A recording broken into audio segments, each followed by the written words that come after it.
Basile n'a pas trop d'amis. Aucun, en fait. Et qu'il se sent un peu seul. Avec ma maman. Pourtant, depuis 3 ans qu'ils ont déménagé dans cette petite ville, Lucille n'a plus trop le temps de s'occuper de Basile.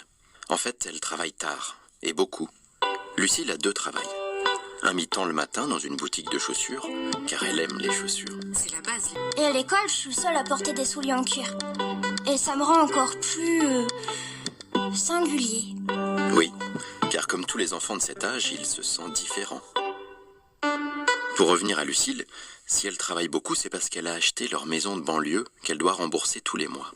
Il y a un jardin minus, la chambre de Basile est minus. On entend beaucoup les voisins car la maison est en sandwich entre 2 autres maisons.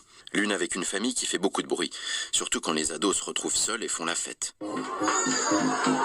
L'autre, où vit Mamie Yagmourian. Hein? Qui parle de moi? Hein? Oh, j'entends des voix. Qui n'est pas du tout sa mamie, mais qu'il aime bien et qui s'occupe parfois de lui. Même si elle ne sent pas très bon et qu'on ne comprend pas toujours ce qu'elle raconte.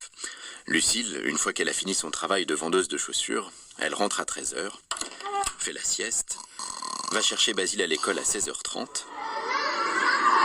Ils font un tour au parc, elle dit bonjour au papa et aux mamans. Alors Basile s'assoit tout près de sa maman.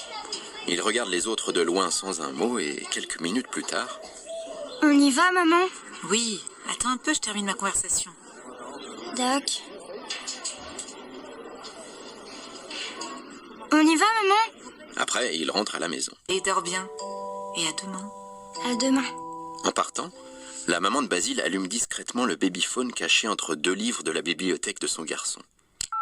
Et tous les soirs, à 21h15, Lucille sort discrètement avec son manteau, ferme la porte à clé de la maison et passe prévenir la voisine.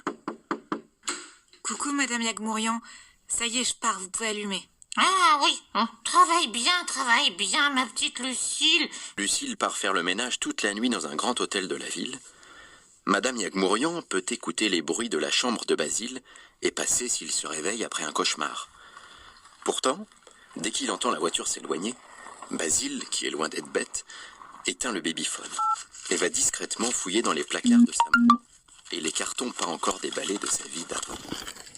Là, il découvre des objets d'antan, des magazines, des vieilles photos, et Basile s'invente des histoires au gré de ses trouvailles. Mais bon, à chaque fois, il finit par trouver ça bête et préfère aller se coucher.